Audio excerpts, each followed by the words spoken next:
In the beginning, there was darkness, and then, bang, giving birth to an endless expanding existence of time, space, and matter.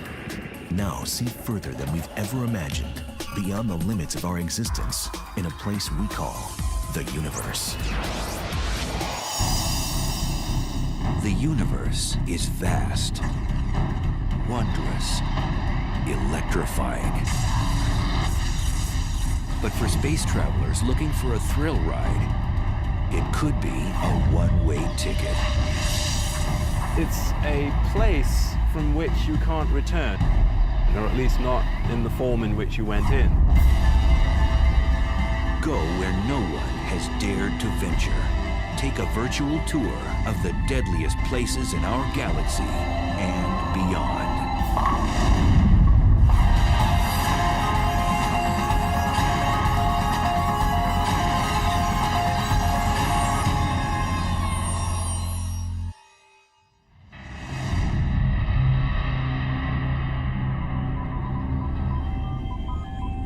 It's the ultimate frontier adventure.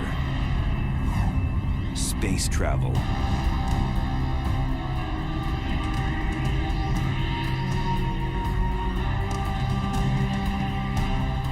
But when trekking through the galactic jungles, one must steer clear of the cosmic hot zones, places teeming with violence and intrigue.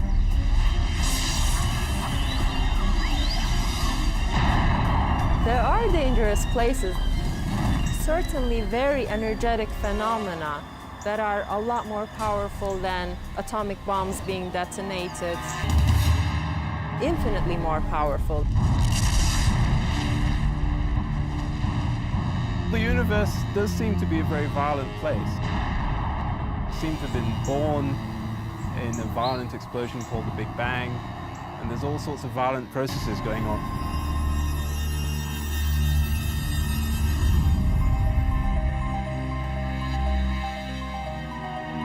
On December 27, 2004, satellites picked up the greatest cosmic explosion ever recorded. A blast 30,000 light years away, which had the power to briefly alter our planet's upper atmosphere.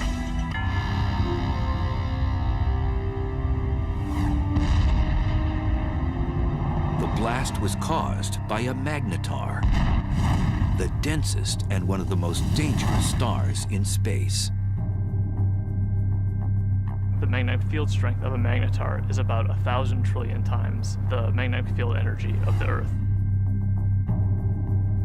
And for reference, this would wipe the information off a credit card at a distance of about 100,000 miles away. Now this distance is sort of half the distance to the moon, so it's very nearby by astronomical standards.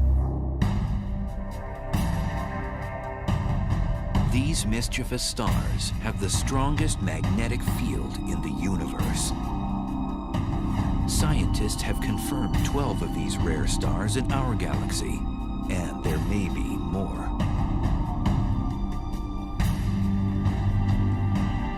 Caltech's Brian Cameron scans the Milky Way for these strange stars.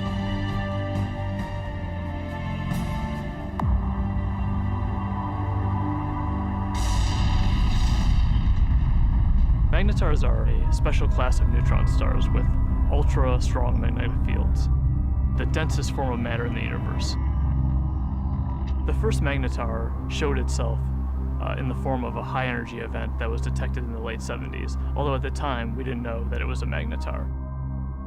It wasn't until the early 90s that researchers suggested that these objects were dominated by magnetic fields, and that the magnetar theory was actually confirmed. Magnetars are born out of the death throes of massive stars. When a star dies, it begins to collapse and go supernova. Sometimes a dense neutron star forms from the cinders of that supernova explosion. During the process, a few neutron stars become magnetars, which possess a strong magnetic field. These stars eject high-energy emissions of X-rays and gamma rays. We think that normal neutron stars are born from regular stars that are something like 10 or 20 times the mass of the sun. But there's evidence that magnetars are born from possibly even more massive stars than this, something like 40 times the mass of the sun. Typically, a star of such mass would be too heavy to form a neutron star. Instead, its mass would collapse into a black hole. Black holes are formed from cramming a certain amount of mass in a certain volume, and for whatever reason, these stars are unable to do that. One theory is that some massive stars undergo a weight loss program right before exploding as a supernova, losing 90% of their mass. So instead of collapsing into a black hole, the emaciated star becomes a neutron star with extreme magnetic powers. When the magnetic force gets incredibly strong, it deforms the magnetar's crust, creating seismic events called starquakes on its surface. And eventually, this crust breaks under the stress, and the magnetic field reconfigures itself into a lower energy state. And when this happens, a fireball is launched off the side of the star. So starquakes on neutron star surfaces are thought to give rise to these giant flares that we see.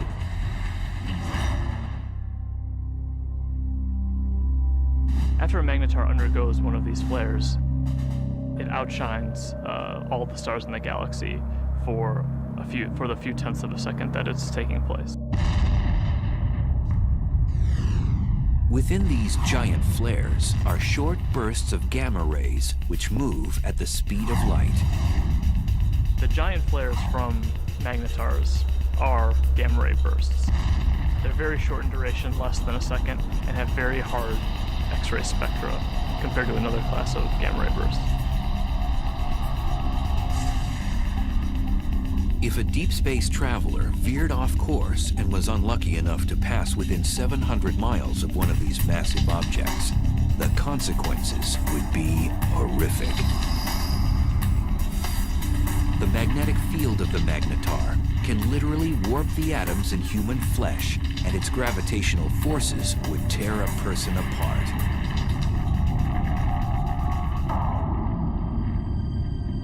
So then, how close would a magnetar have to be to wreak havoc in our solar system? Some suggest that a blast from a magnetar even 10 light years away could produce cosmic chaos that would destroy our ozone layer and cause mass extinctions. The chances of that happening are so low that, they're completely implausible. It would be no different than a regular star passing through the solar system.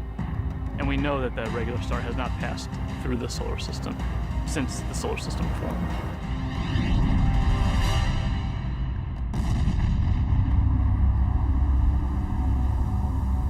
Scientists think that magnetars are only a few thousand years old and will become dim after 10,000 years. We're just now starting to understand the life cycle of magnetars. We think that they're very young, but how young is still uncertain.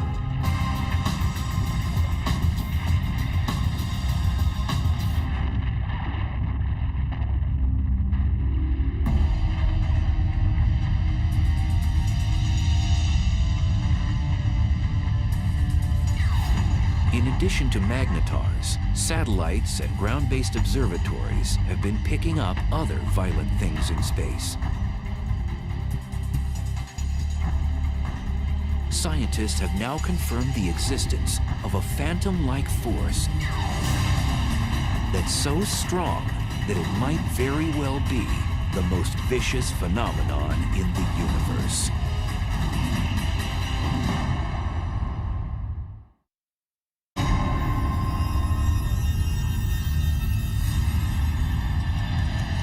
Stealthy filthy villains haunt each and every galaxy.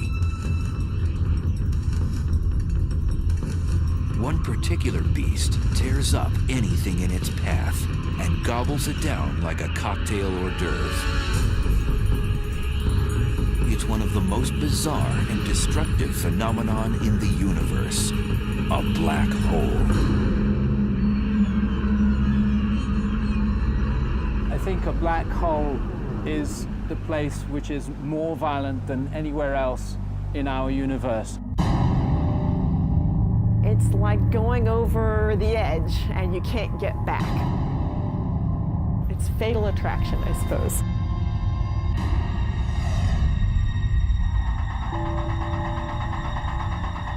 A black hole is a region of space where the pull of gravity is so immense that nothing can escape it, not even light.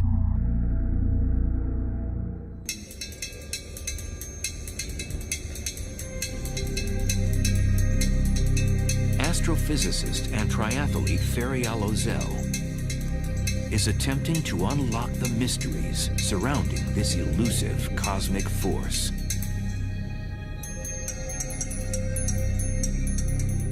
In a black hole, the gravity is so strong that no other force can compete with it, so everything collapses to a single point. Ozel says whatever has a close encounter with a black hole will fall victim to its relentless tidal force of gravity. Imagine you're swimming in a pool and there is no current. You can go whichever direction you want. Now imagine you're taken out of this pool and you're in a river. Imagine a current that is much, much, much stronger. That the only direction that you could go would be with this current. The space around the black hole acts like this wild river. You could never fight this enormous drag that you feel.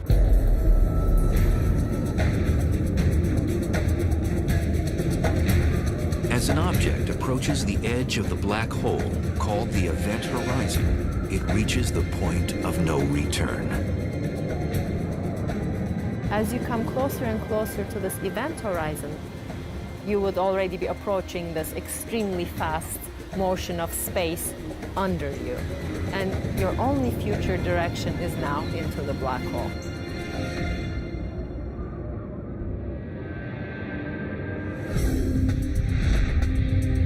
The idea of the black hole as a whole sometimes can be a little bit confusing. What it really is, in some sense, it's a place from which you can't return, or at least not in the form in which you went in.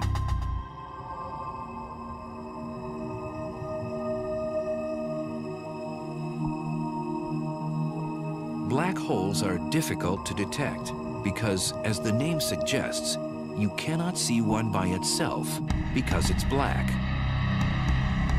But scientists have spotted a black hole when its gravity affects something else in space, such as a passing star.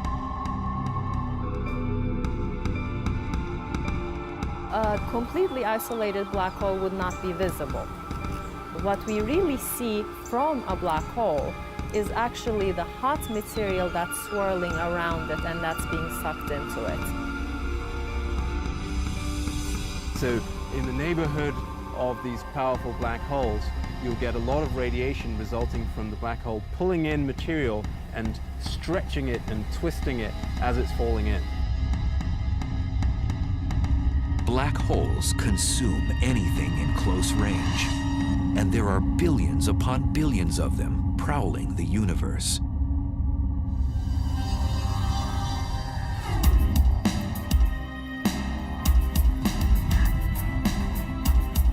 Astrophysicist Andrea Ghez is one of the world's leading black hole hunters.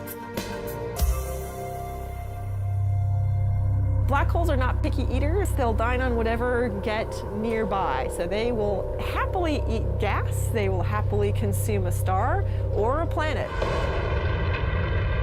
When a black hole dines in a star, it does so first by tearing it apart. You might think of silly putty being stretched out, and then it just streams on in, sort of like water going down a drain. It's completely pulverized.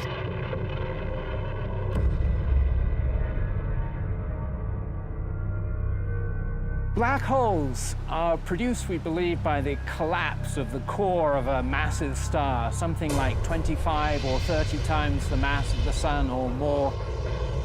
When it comes to the end of its lifetime, a massive star burns its core all the way past helium, carbon, nitrogen, oxygen, all the way to iron, which has no more nuclear fuel. And when that iron core builds up to a certain mass, there comes a point where it can no longer support itself, and the core will collapse all the way to a black hole, producing at the same time a supernova.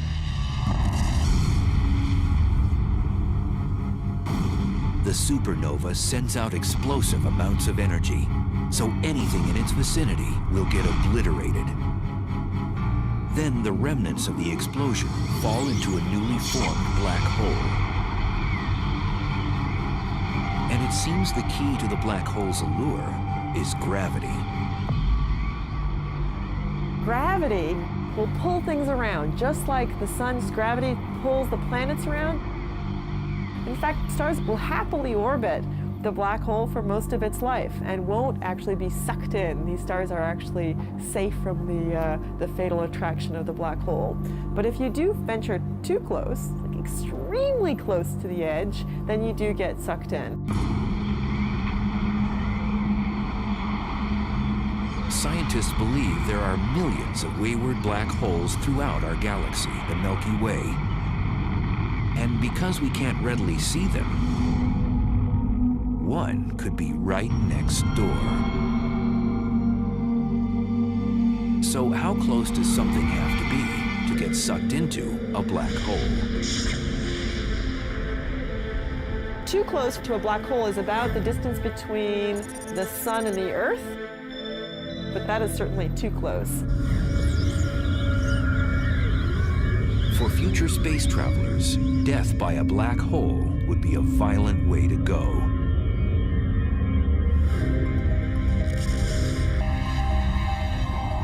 The method by which a black hole could kill you depends on how big the black hole is.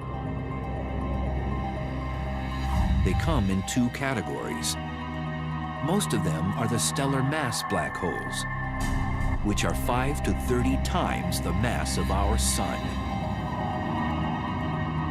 If the black hole is stellar-sized, then the tidal forces near the black hole are strong enough that it will tear you apart tidally, even well outside the event horizon. If you wanted to fall into a black hole, you certainly wouldn't want to fall into one of those. It will spaghettify you. But in addition to the stellar-sized black holes, there are others that are mammoth, millions to a billion times the mass of the sun. And now scientists believe that these monsters hold center court in every galaxy, including our own.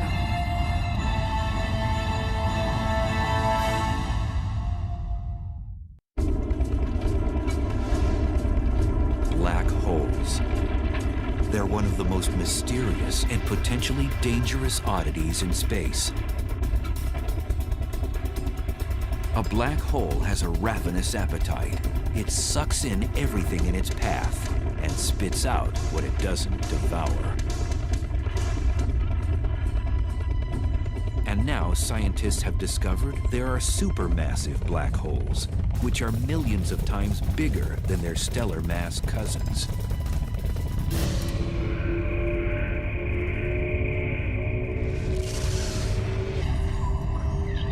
And evidence suggests that supermassive black holes were born after the Big Bang, when the universe was first created. The leading idea is that they would have formed just like a stellar black hole from the collapse of the core of a massive star. But then they grew by feeding grossly from the gas from other galaxies which collided with them.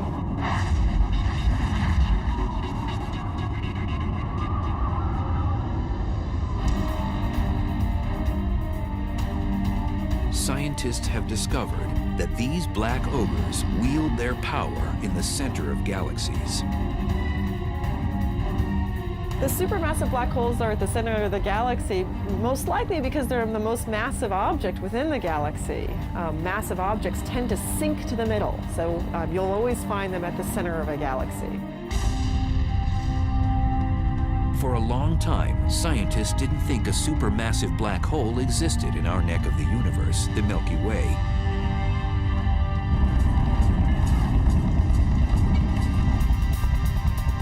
But in 1995, astrophysicist Andrea Ghez set out to prove one exists.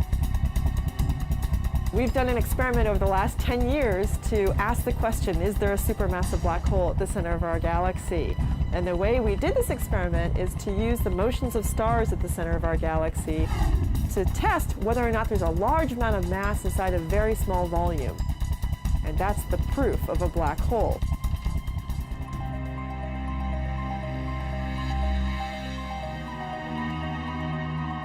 At the Keck Observatory in Hawaii, which houses one of the largest telescopes in the world, Ghez began using a groundbreaking technology called adaptive optics, which brings into focus faraway objects. So this is without adaptive optics. This is what you would see. In this big square, there's nothing. We turn adaptive optics on, and you see the stars. This region contains the stars that provide the keys to our experiment. So we want to watch how these stars move. Ghez noticed that there was a large cluster of stars orbiting around an invisible object at the center of our galaxy. And they were moving at an unusually rapid rate. So we can actually see these stars that are really close to the center, and we can watch them go around. Those stars go around the black hole just the way the planets orbit the sun.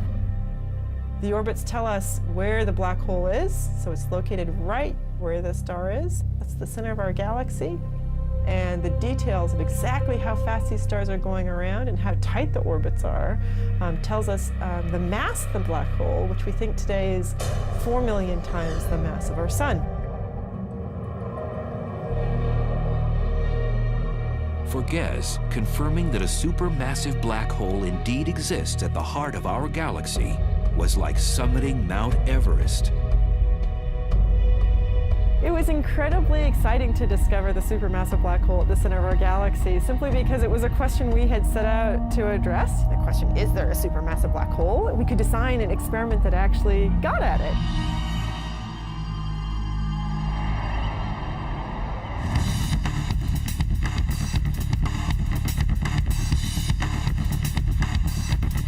Astrophysicist Andrew Hamilton says death by a supermassive black hole would be much different than by its smaller stellar mass relative. If you want to go and be a tourist and have the ultimate experience of falling inside a black hole and finding out what's really there, go visit a supermassive black hole. Much better idea. Unlike a stellar black hole, which would rip you to shreds before entering its deadly vortex, a space explorer could actually experience free-falling inside a supermassive black hole. Inside a supermassive black hole, it turns out that even though the black hole is more massive, it's also much larger in size, and that means that the tidal forces are weak enough that you could pass through the event horizon and fall deep inside the black hole without being tidally torn apart. But deep down inside the black hole, the centrifugal force of the rotation of the black hole provides effectively a repulsion. If there's any matter at all inside it, then stuff that's falling in will tend to collide with stuff that's trying to get out. And the result of that collision of energies is an unimaginably chaotic maelstrom of super hot, dense plasma. And in that case, your fate is that it can roast you.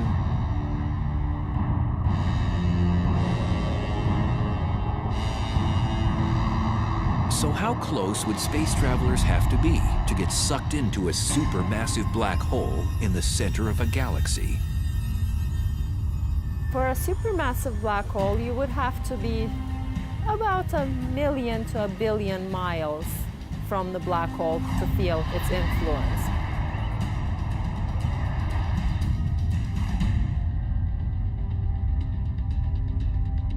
Over the years, the Chandra X-ray Observatory has caught our galaxy's supermassive black hole nibbling on cosmic matter, not binging like other supermassive black holes. Our black hole is today inactive compared to other black holes. Our galaxy has very little gas at the center, and so there's nothing really for the black hole to feed on. It's not eating very much. It's going on a bit of a starvation diet. Our galaxy's supermassive black hole appears to be fasting. This is partly due to the fact that as a galaxy ages, less and less matter is present for it to gorge on. But in the future, it might be quite a bit more active if it ever gets a fresh supply of gas at its center to feed off of. One way to rejuvenate our supermassive black hole's appetite is to collide with another galaxy. Sound implausible? 2 million light years away, our closest neighbor, the Andromeda Galaxy, is charging toward us at almost 75 miles per second, or 270,000 miles per hour.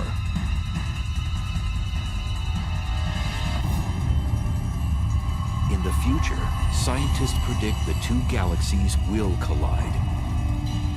And upon impact, the larger galaxy may engage in one of the most primitive acts known in the universe.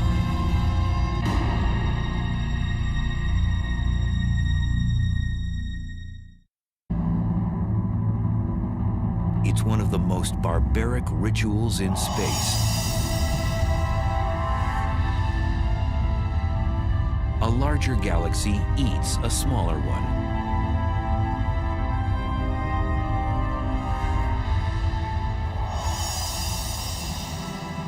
The scenario isn't a science fiction writer's fantasy. It's a cosmic reality.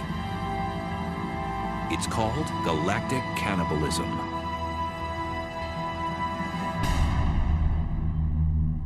The ghastly event can occur on the celestial highway when two galaxies have a head-on collision.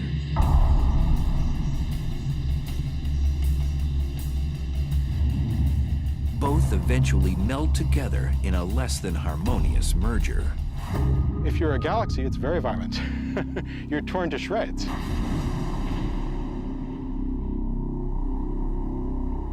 Joshua Barnes studies galaxy mergers. Acting like a crime scene investigator, he admits his research is a bit like inspecting a car crash. Imagine that you come across the scene of a car crash.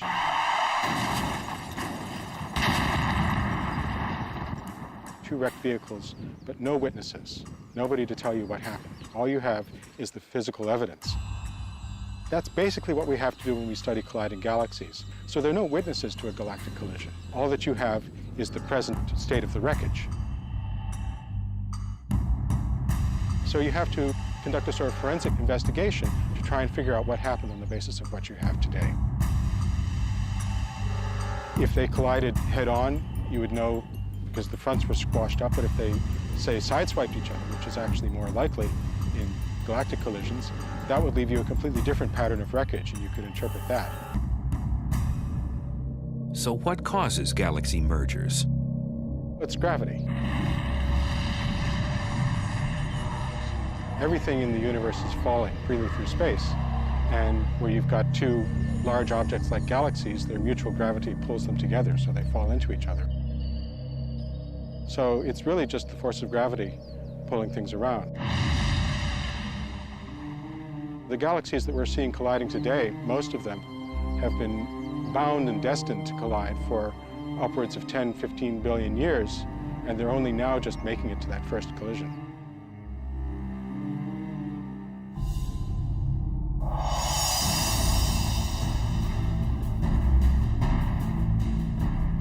Our own galaxy, the Milky Way, is moving toward our neighbor, Andromeda.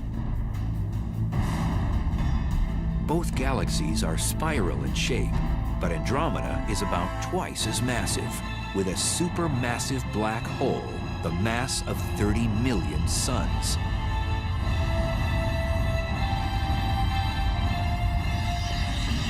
It'll look a lot like a dance. And you see the two galaxies come close together, so they kind of dance around each other, getting closer and closer and moving faster and faster before they finally come together. But at the point of impact, these galactic dancers will do more than pirouette. Each one has a spiral disk of stars, and then surrounding that, a halo of dark matter, invisible material that we can detect by its gravitational field. These two dark halos, which are much larger, will overlap as the galaxies pass by. Eventually, as the two galaxies spiral around each other closer and closer, you can no longer distinguish them as separate systems, and finally the nuclei merge.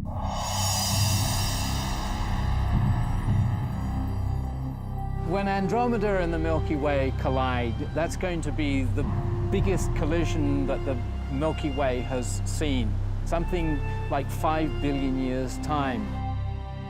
The good news is that we, the solar system, will have a grandstand view. What will happen is that two galaxies, their spiral disks, are going to get tidally torn apart into fantastical shapes.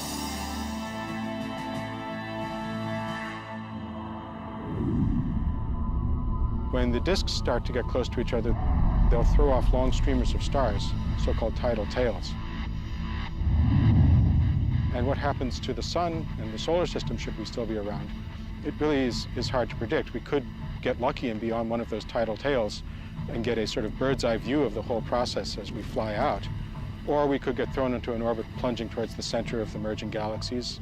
There's basically no way to say.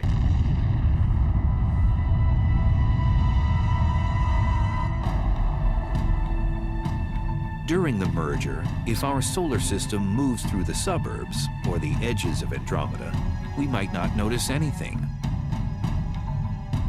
On the other hand, countless stars and space material could be propelled towards the planets, potentially disrupting their orbits around the sun.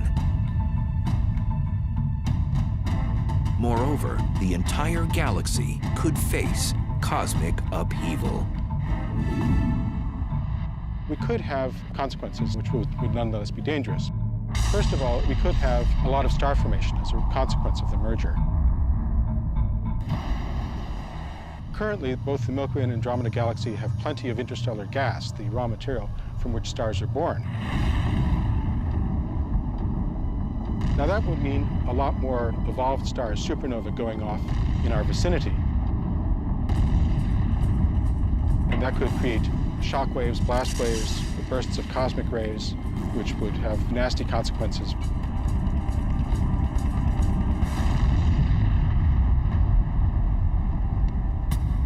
After the merger, the fate of our solar system is uncertain, as the supermassive black holes of Andromeda and the Milky Way vie for power in the newly jumbled galaxy.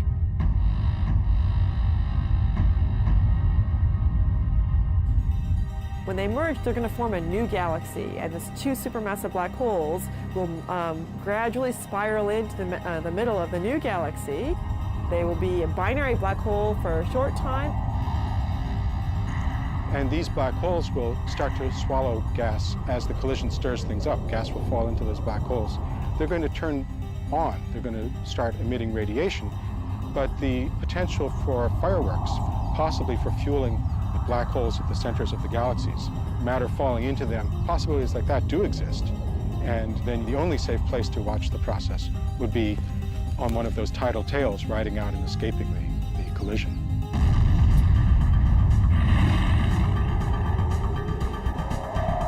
some scientists think that Andromeda's larger supermassive black hole will eventually consume the Milky Ways.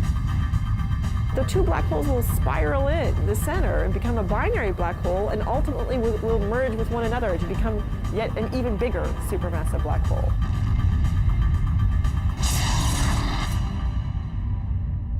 So a small galaxy colliding with a large galaxy is likely to be dominated by the larger galaxy. It'll essentially have most of its material absorbed by that galaxy and become subsumed into it.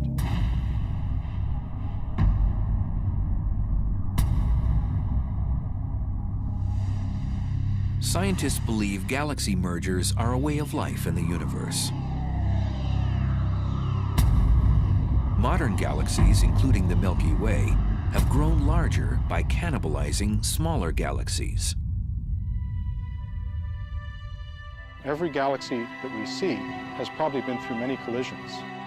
The Milky Way has a central bulge of stars, which are probably the relic of a previous collision. Most scientists agree that the much-anticipated merger between the Milky Way and Andromeda won't happen for at least 3 billion years.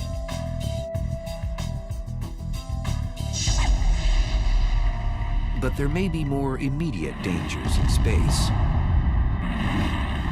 In cosmic neighborhoods millions of light years away, there are hyperactive galaxies that have become the big bullies on the block.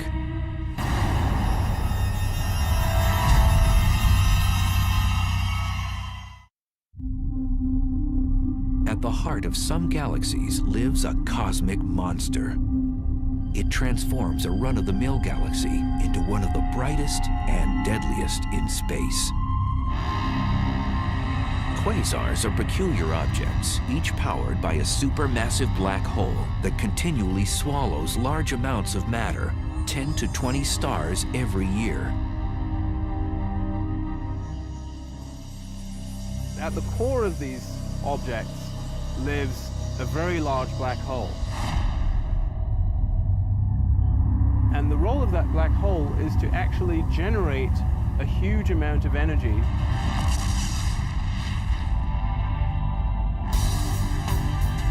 Quasars are the most energy-efficient mechanisms in the cosmos. They give off more power than 100 normal galaxies. And they're 10 trillion times brighter than our sun.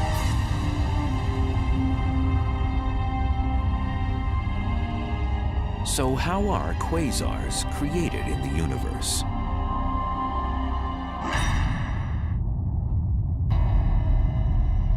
There's a fairly good connection between the last stages of a galactic merger and the so-called quasar phenomenon. If that really happens in the case of the Milky Way and Andromeda, we could have, for a period of some tens or possibly even 100 million years, a quasar active in the center of the merged galaxies. And a quasar puts out about 100 times as much energy as a typical galaxy. And if we were actually thrown into an orbit which took us towards the center of the galaxy, we could get very close to that quasar and really get scorched. The word quasar stands for quasi-stellar radio source, which means star-like emitters of radio waves. The word was coined when the quasar phenomena was still a mystery. Now we know they're not star-like at all. In addition to emitting radio waves and visible light, quasars also give off ultraviolet rays, infrared waves, X-rays, and gamma rays. All deadly if something or someone gets too close. A quasar is a supermassive black hole at large distance that is active. It's powerful, it's emitting light, and we can observe it in many wave bands. Quasars were first discovered in the 1960s, but as radio telescope imaging got better, astronomers discovered that some of those quasars also have powerful jets beaming out of them. These particular quasars are called blazars, probably some of the most violent phenomena in the universe.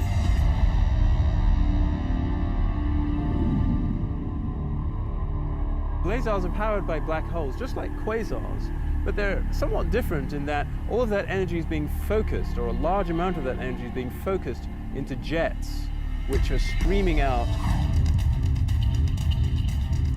A blazar's aggressive plasma jets produce radiation in the form of radio waves all the way through the spectrum up to high-energy gamma rays.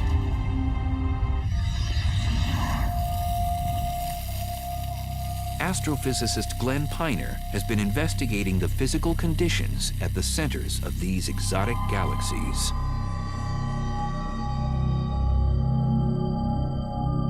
We can use this fountain to visualize the geometry of a blazar. If that circular base of the fountain represents the accretion disk, then the jet of water that's coming up represents the jet of plasma coming out from the blazar. And if the Earth is sitting up in the direction that that water is going, then we would see this object as a blazar. To an astronomer, it's like looking down a fire hose. It really gets you in the eye. You see this bright, blazing thing that we call a blazar. These blazar jets move exceptionally fast.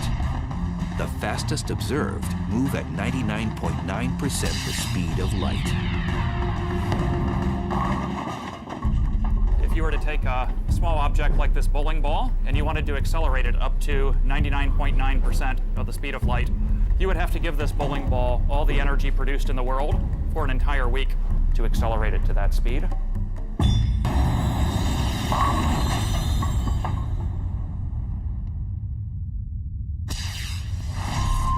And in these blazars, we're accelerating not just small objects like bowling balls, but large masses of the mass of the planet Jupiter, or larger, to those speeds. So they're being given incredible amounts of energy by this efficient engine. Blazars pose unimaginable consequences to cosmic objects that get too close to its deadly jet. If there was a planet relatively close, a few light years from the actual jet, the radiation on that planet could be millions of times what it gets from the star. It would be continually exposed to high levels of radiation. So I don't think we want to look for life on a planet that would be orbiting a star that's in a blazar jet. Scientists link radio telescopes all over the world to achieve the magnification needed to zoom in on a blazar jet. So to give you an analogy for what kind of magnification that is, that would be magnification sufficient to read a newspaper that someone was holding in New York from Los Angeles. We'd love to look as close to the central black hole as possible so we could actually figure out how nature is accelerating these jets and getting them up to such high speeds. And we'd also like to know what it is actually that the jets are made of, because it turns out that's something that's currently not known. Until more is known about blazars, astronomers will keep a neighborhood watch for them, as well as all the other dangerous places in our uncontrollable universe. Definitely there are violent events going on in the universe. Much, much more energy than we can even imagine on Earth.